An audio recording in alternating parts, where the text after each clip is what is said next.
Story 1. Lost in the Appalachian Forest, a Terrifying Encounter. Você se encontra perdido nas profundezas sombrias da floresta dos Apalaches, onde a escuridão parece devorar qualquer resquício de luz que ouse penetrar em suas entranhas. O frio cortante da noite de Natal envolve seu corpo, fazendo-o tremer não apenas pela temperatura gélida, mas também pelo medo crescente que se insinua em sua mente. Caminhando sem rumo, seus passos ecoam de forma solitária entre as árvores retorcidas, como se a própria floresta estivesse observando cada movimento seu, aguardando o momento certo para agir. O silêncio é perturbador, apenas quebrado pelo som do vento sussurrando entre os galhos secos, criando uma melodia sinistra que arrepia sua pele.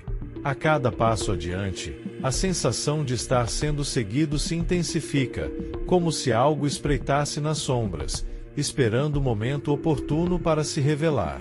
Seus olhos buscam freneticamente por qualquer sinal de vida, mas apenas a escuridão impenetrável responde ao seu olhar aflito. De repente, um ruído estranho ecoa pela floresta, um som gutural e ameaçador que faz seu coração acelerar descontroladamente.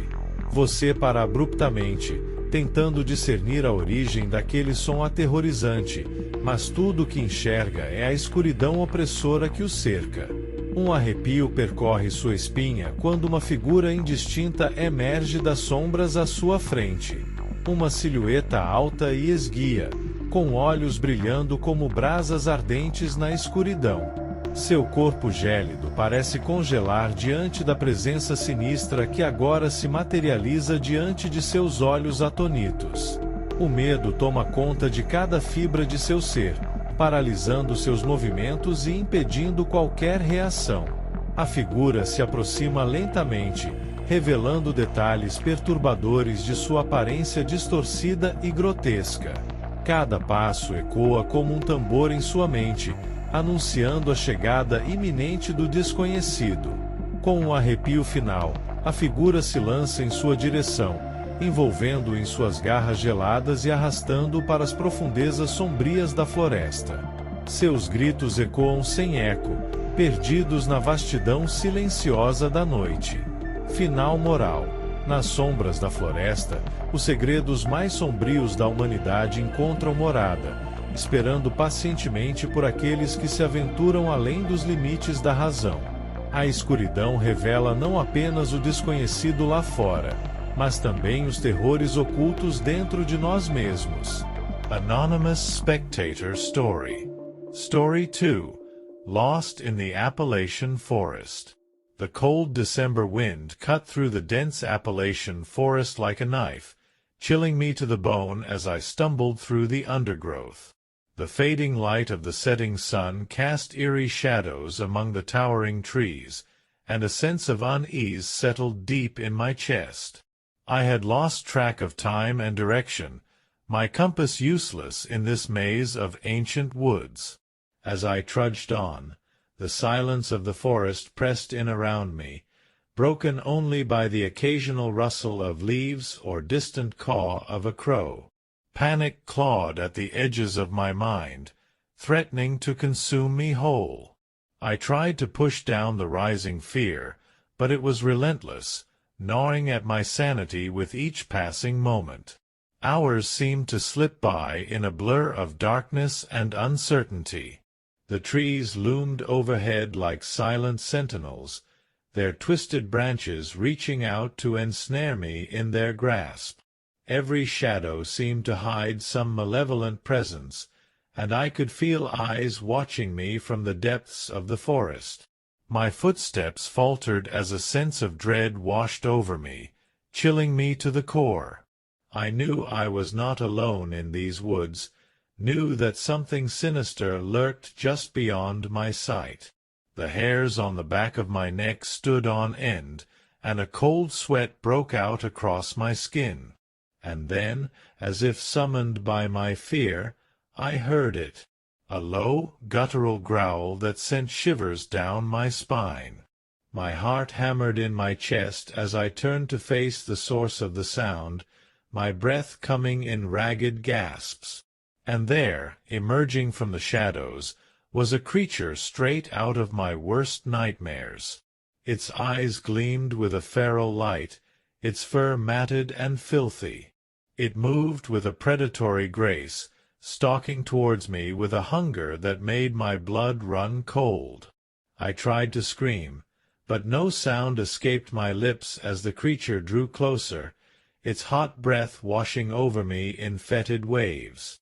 I stumbled backwards, my mind reeling with terror. This was no ordinary beast of the forest. This was something ancient and primal, a creature born of nightmares and whispered legends. And as it lunged for me, all hope fled from my heart, leaving only the cold embrace of the Appalachian forest. In that moment of primal fear, I knew that I was truly lost in the heart of darkness, a mere plaything for the horrors that lurked within. And as the creature's jaws closed around me, dragging me into the depths of the forest, I knew that my fate was sealed in this endless cycle of terror and despair. Anonymous Spectator Story. Story 3. 3 Haunting Encounters at the Abandoned Asylum. As the chilling winds of Christmas Eve swept through the desolate grounds of the abandoned asylum, I found myself drawn to the decaying building like a moth to a flame. The rumors surrounding the asylum were as dark as the shadows that danced along its crumbling walls. Whispers of unspeakable horrors that had taken place within those forsaken halls echoed in my mind, but my curiosity outweighed my fear. Stepping over broken glass and fallen debris, I ventured deeper into the asylum's depths. The air was thick with the scent of decay and despair, sending shivers down my spine. Each creak of the floorboards beneath my feet seemed to reverberate through the empty corridors, as if the very building itself was alive with malevolence. My first encounter came as I entered what appeared to be a long-forgotten patient's room. The walls were adorned with faded drawings, each more twisted and macabre than the last. But it was the figure huddled in the corner that caught my attention. A gaunt, hollow-eyed spectre, its tattered hospital gown stained with the passage of time. As I approached, a guttural moan escaped its cracked lips, sending me stumbling back in terror. The second encounter occurred in the asylum's decaying cafeteria. The tables were overturned, the chairs scattered haphazardly across the floor. In the flickering light of my flashlight, I caught a glimpse of movement in the shadows. A figure, shrouded in darkness, its features obscured by the veil of night. I called out, my voice echoing through the empty space, but received no reply. A sense of unease settled over me like a suffocating blanket, urging me to flee, but something held me in place. It was during my final encounter that I truly felt the icy grip of fear tighten around my heart. In the asylum's derelict chapel, I stumbled upon a scene straight from a nightmare. A congregation of spectral figures knelt in silent prayer, their faces twisted in agony and despair. The air was heavy with the weight of their collective sorrow, pressing down on me like a physical force. I tried to turn and run, but found myself rooted to the spot, unable to tear my gaze away from the haunting sight before me. As the last echoes of their mournful hymns faded into the darkness, I knew that I had trespassed upon something beyond my understanding. The asylum's tragic past had seeped into the very walls, trapping the souls of the tormented within its decaying embrace. With a final, desperate prayer on my lips, I fled from that cursed place, vowing never to return. Anonymous Spectator Story.